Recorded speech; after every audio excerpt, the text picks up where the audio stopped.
जल्दी बोलो।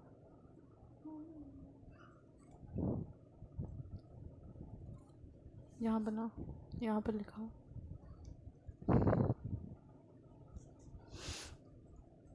इस तरह से मैं आपको है इस पाठ का सारांश बता रही थी। तो श्यामनगर मेले में ढोल की आवाज़ सुन कर के उसने अपने से बहुत ही बलवान और प्रसिद्ध चांद पहलवान को चुनौती दे दी, जिसे कि शेर के बच्चे की उपाधि प्राप्त थी, और उसने आसपास के सारे पहलवानों को हरा दिया था। और राजा साहब उसे अपने घर, अपने राज दरबार में शाही पहलवान बनाना चाहते थे। उसे चुनौती दे करके चारों ओर खलबली मचा दी लुट्टन पहलवान ने। राजा साहब ने उसे बहुत मना किया, उसे पैसे दिए, 10 रुपये दिए, कहा मेला देख करके चले आओ। सभी ने, मैनेजर ने धमकाया, भीड़ ने कहा मरा मरा। तो इस तरह से पूरा राजमत, जनमत और सरकारी अमला सभी क्या है, लुट्टन के खिलाफ थे, परंतु फिर भी उसने हार नहीं मानी। अंत में विवश होकर के राजा साहब को क्या है, अनुमति देनी पड़ी। उस समय ढोल बज रहा था, तो ढोल की भारी आवाज़ जो हमेशा बजती है, उसी का लुट्टन ने क्या है, कई अर्थ निकाल लिया। ठीक है, लुट्टन है पहले पराजित हो रहा था, परंतु बाद में ढोल की आवाज़ जैसे चट गिरदा ने उसे ये साहस दिया कि मत डरना मत डरना मत डरना।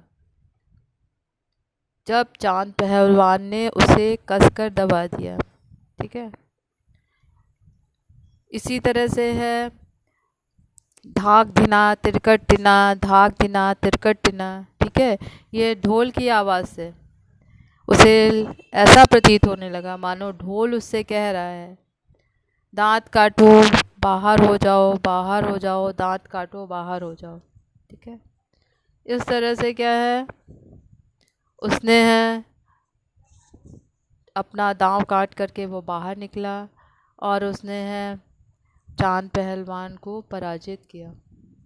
ठीक है, राजा साहब क्या है, बहुत अधिक खुश हुए। ठीक है, और लुट्टन ने राजा साहब को गोद में उठा लिया।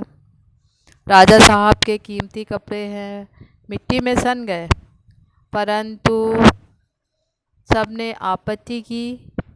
परंतु राजा साहब इतने अधिक खुश थे क्योंकि पहली बार उस क्षेत्र के व्यक्ति ने दंगल में किसी को पराजित किया था। ठीक है, तो राजा साहब ने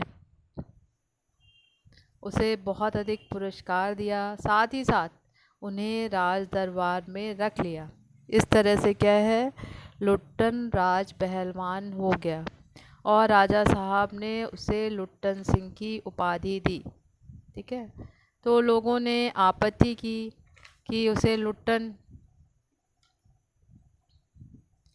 लोगों ने आपत्ति की कि वो जाति का सिंह नहीं है, जाति का निम्न जाति का है। परंतु राजा साहब ने कहा कि उसने काम क्षत्रिय का किया है। तो इस तरह से जब लुट्टन राज पहलवान हो गया तो उसकी कीर्ति यश दूर दूर तक फैल गया। पौष्टिक भोजन मिलने लगा और व्यायाम से राजा साहब उससे बहुत अधिक स्नेह करते थे। उसने क्या है और अधिक प्रसिद्धि प्राप्त की।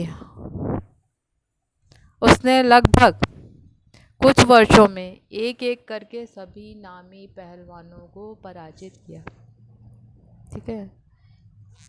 लेखक ने उदाहरण दिया है कि काले खां नाम का एक पहलवान था जो या अली कह करके किसी पर टूटता था तो उस समय क्या लकवा मार जाता था प्रतिद्वंदी को, परंतु उसने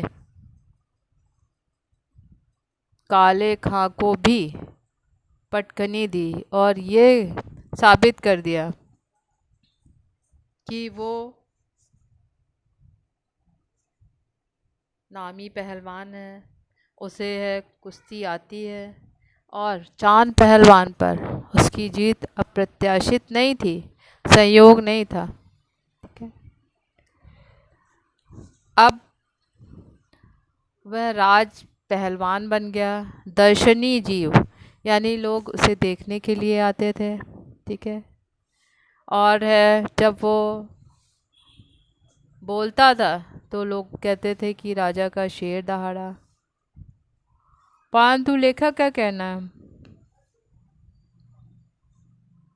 कि जैसे जैसे उसकी ताकत बढ़ती गई, पहलवानी में उसका नाम होता गया, वैसे वैसे उसकी बुद्धि क्या कम होती गई। जब वो मेले में जाता तो वो है घुटने तक लंबा चोंगा पहने रहता, अस्त व्यस्त पगड़ी बांधे रहता और मतवाले हाथी की तरह झूमता चलता। लोग उससे चुहल करते, ताज़ा रसगुल्ला बना है, ज़रा नाश्ता कर लो। और वो एक दो नहीं बल्कि 1.5 सेर रसगुल्ला खा लेता, सीटी बजाता हुआ, मुंह को है रंग पान से रंगे हुए, लाल रंग का जो छोटे बच्चे पहनते हैं वो चश्मा पहनकर इधर उधर घूमता था। ठीक है। अब राजा साहब ने उसकी है उस पर बहुत अधिक कृपा दृष्टि दिखाई थी। इस अब उसके नाम, उसके जोड़ का, उसके नाम का, उसके यश का कोई और पहलवान नहीं था। इसलिए जब कोई पहलवान आता तो राजा साहब क्या है उसे लड़ने की अनुमति नहीं देते थे। तो वह स्वयं निराश होकर के तरह तरह की आवाज़ें निकालता, अपनी देह का प्रदर्शन करता और क्या है और हमेशा बूढ़े राजा साहब को खुश करने का प्रयास करता। इस तरह से 15 वर्ष व्यतीत हो गए। लुट्टन अपराजय रहा। उसके 2 पुत्र हुए। उसकी पत्नी पुत्रों को जन्म देने के बाद मर गई थी। तो वो दोनों भी शरीर में लुट्टन पहलवान से 20 ही थे।